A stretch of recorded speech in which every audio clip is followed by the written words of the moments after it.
അഞ്ചാം പാതിരയ്ക്ക് ശേഷം Mithun manual Thomas രചിച്ച് സംവിധാനം ചെയ്ത് പ്രൊഡ്യൂസ് ചെയ്യുന്ന സിനിമ കൂടിയാണ് അബ്രഹാം ഓസ്ലർ. കൂടാതെ തന്നെ നമ്മുടെ എവർഗ്രീൻ സൂപ്പർ സ്റ്റാർ ആയിട്ടുള്ള ജയറാം ഏട്ടൻ്റെ വലിയൊരു തിരിച്ചുവരവ് കൂടി ഈ ഒരു സിനിമയിലൂടെ പ്രതീക്ഷിക്കുന്നുണ്ടായിരുന്നു.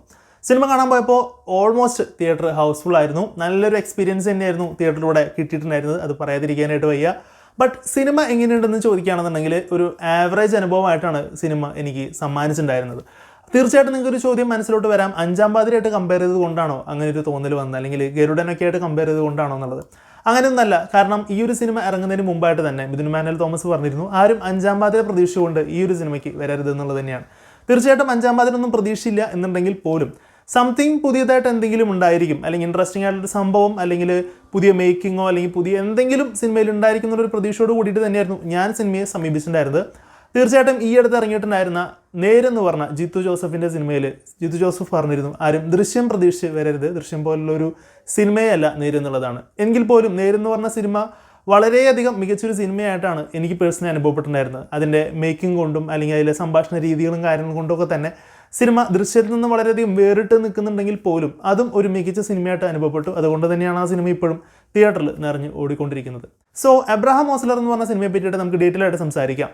സിനിമയുടെ പ്ലോട്ട് എന്ന് പറയുന്നത് ഓസ്ലർ എന്ന് പറയുന്ന ജയറാമിൻ്റെ കഥാപാത്രത്തെ ബേസ് ചെയ്തുകൊണ്ടാണ്. ഓസ്ലർ ഒരു പാസ്റ്റ് ഭയങ്കരമായിട്ട് ഹോണ്ട് ചെയ്തുകൊണ്ടിരിക്കുന്ന ഒരാളാണ്. തൻ്റെ ഫാമിലിയും കാര്യങ്ങളൊക്കെ നഷ്ടപ്പെട്ടു. സോ അതിൻ്റെ ഭാഗമായിട്ട് കുറച്ചൊരു ട്രോമ അല്ലെങ്കിൽ ഒരു വിഷാദ രോഗത്തിലോട്ട് പോയിരിക്കുകയാണ്. കുറച്ച് ഹാലൂസിനേഷൻ പരിപാടികളൊക്കെ പുള്ളി ചെന്നുവിടുന്നുണ്ട്. അങ്ങനെ ഇരിക്കെ ഇതിൽ നിന്നെല്ലാം മാറി നിൽക്കാനായിട്ട് ഒരു കേസ് അന്വേഷണത്തിൻ്റെ ഭാഗമായിട്ട് മാറുന്നു.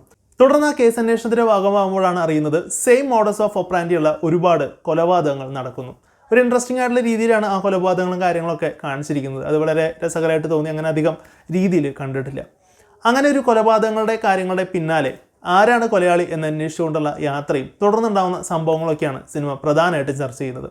സിനിമയിൽ പോസിറ്റീവായിട്ട് തോന്നിയിട്ടുണ്ടായിരുന്ന ഒരു കാര്യം എന്ന് പറയുന്നത് ജയറാമേട്ടൻ്റെ പ്രകടനം തന്നെയായിരുന്നു. നല്ല രീതിയിൽ വൃത്തിയായിട്ട് തന്നെ ആ റോള് ചെയ്തു വെച്ചിട്ടുണ്ട്. വളരെ കൺവിൻസിങ് ആയിട്ടുള്ള രീതിയിൽ തന്നെയായിരുന്നു ചെയ്തിട്ടുണ്ടായിരുന്നത്.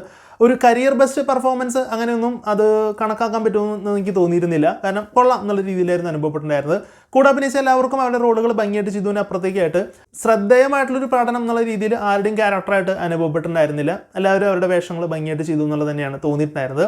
ഇനി സിനിമയുടെ ടെക്നിക്കൽ സൈഡിനെ പറ്റി നോക്കുകയാണെന്നുണ്ടെങ്കിൽ സിനിമോഗ്രാഫി കൊള്ളാം എന്നുള്ള രീതിയിൽ തന്നെയാണ് അനുഭവപ്പെട്ടിട്ടുണ്ടായിരുന്നത്. കുറച്ച് സ്ലോ മോഷൻ സംഭവങ്ങളും കാര്യങ്ങളൊക്കെ വളരെ രസകരമായിട്ട് തോന്നിയിട്ടുണ്ടായിരുന്നു.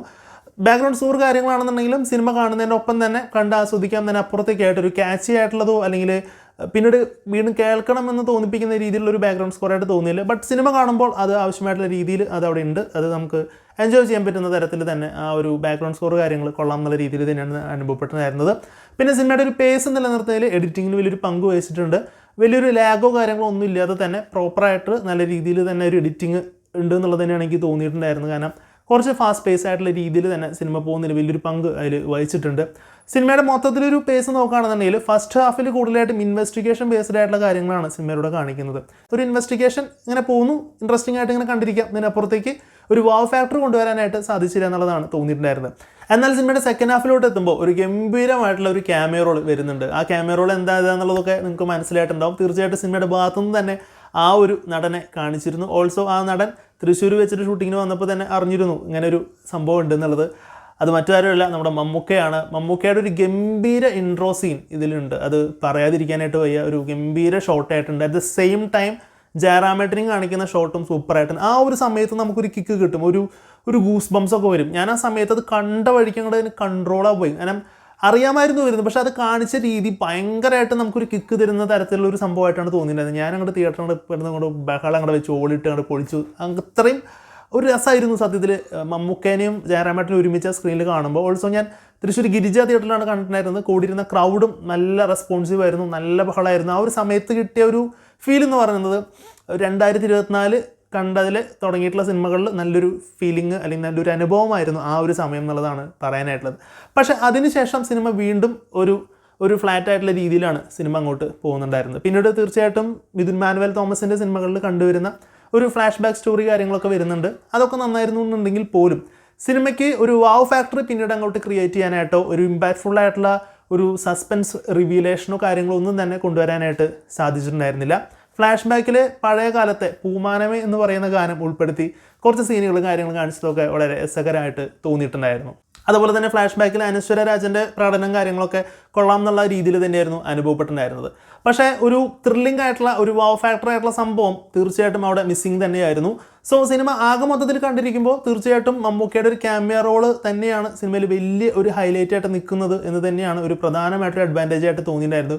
ഒരു പക്ഷേ അത്രയും വലിയൊരു സ്റ്റാറിനെ അവിടെ പ്ലേസ് ചെയ്തില്ല എന്നുണ്ടെങ്കിൽ അത്രയും ഒരു ഇമ്പാക്റ്റ് കിട്ടുമോ എന്നുള്ളതൊരു സംശയമായിട്ടുള്ളൊരു കാര്യമാണ്. കാരണം അത്രയും ഒരു ഇമ്പാക്റ്റ് ഒരു പക്ഷേ കിട്ടണമെന്നില്ല എന്നുള്ളതാണ് എനിക്ക് പേഴ്സണലായിട്ട് തോന്നിയിട്ടുണ്ടായിരുന്നത്. അങ്ങനെ ആകെ മൊത്തത്തിൽ പറയുകയാണെന്നുണ്ടെങ്കിൽ കണ്ടിരിക്കാവുന്ന ഒരു average medical crime investigation thriller മൂവിയായിട്ടാണ് എനിക്ക് അബ്രഹാം ഓസ്ലർ എന്ന് പറഞ്ഞ സിനിമ അനുഭവപ്പെട്ടിട്ടുണ്ടായിരുന്നത്. സോ സിനിമ മോശം എന്ന അഭിപ്രായമല്ല ഞാൻ പറയുന്നത്. തിയേറ്ററിൽ പോയിട്ട് വേണമെങ്കിൽ ജസ്റ്റ് നിങ്ങൾക്ക് ഒരു 1 ടൈം വാച്ചബിളൊക്കെ ആയിട്ട് നിങ്ങൾക്ക് കണ്ടിരിക്കാം. അതിനുള്ള സംഭവങ്ങളും കാര്യങ്ങളൊക്കെ തിയേറ്ററിലുണ്ട്. പക്ഷേ ഇതുവരെ കണ്ടതിൽ ഒരു ഗംഭീരമായിട്ടുള്ളൊരു സിനിമ എന്നുള്ള രീതിയിൽ, ഒരു ബെസ്റ്റ് തിയേറ്റർ എക്സ്പീരിയൻസ് എന്നുള്ള രീതിയിലൊന്നും തന്നെ സിനിമ സമ്മാനിക്കുന്നില്ല. മിഥുൻ മാനുവൽ തോമസ് പറഞ്ഞ പോലെ തന്നെ ആരും 5-ാം വാതിൽ പ്രതീക്ഷിച്ച് പോകണ്ട. നല്ല ഒരു ത്രില്ലർ എന്നുള്ള രീതിയിൽ കണ്ടിരിക്കുകയാണെന്നുണ്ടെങ്കിൽ എൻജോയ് ചെയ്യാൻ പറ്റുന്ന സംഭവങ്ങളും കാര്യങ്ങളൊക്കെ ഉണ്ട്. എനിക്ക് പേഴ്സണലി സിനിമ ആവറേജ് ആയിട്ടാണ് അനുഭവപ്പെട്ടിട്ടുണ്ടായിരുന്നത്. സോ ഈ സിനിമ നിങ്ങൾ കണ്ടവരാണെന്നുണ്ടെങ്കിൽ നിങ്ങളുടെ അഭിപ്രായങ്ങളും കാര്യങ്ങളും എന്താണെന്നുള്ളത് തീർച്ചയായിട്ടും നിങ്ങൾ കമൻറ്റ് ബോക്സിൽ രേഖപ്പെടുത്തുക. സോ വീഡിയോ ഇഷ്ടപ്പെട്ട ലൈക്ക് ചെയ്യുക, ഷെയർ ചെയ്യുക, കമൻറ്റ് ചെയ്യുക, ചാനൽ സബ്സ്ക്രൈബ് ചെയ്യുന്ന കാര്യം ഒന്ന് പരിഗണിക്കുക. സോ മറ്റൊരു വീഡിയോയിൽ കാണുമ്പോഴേക്കും ഗുഡ് ബൈ.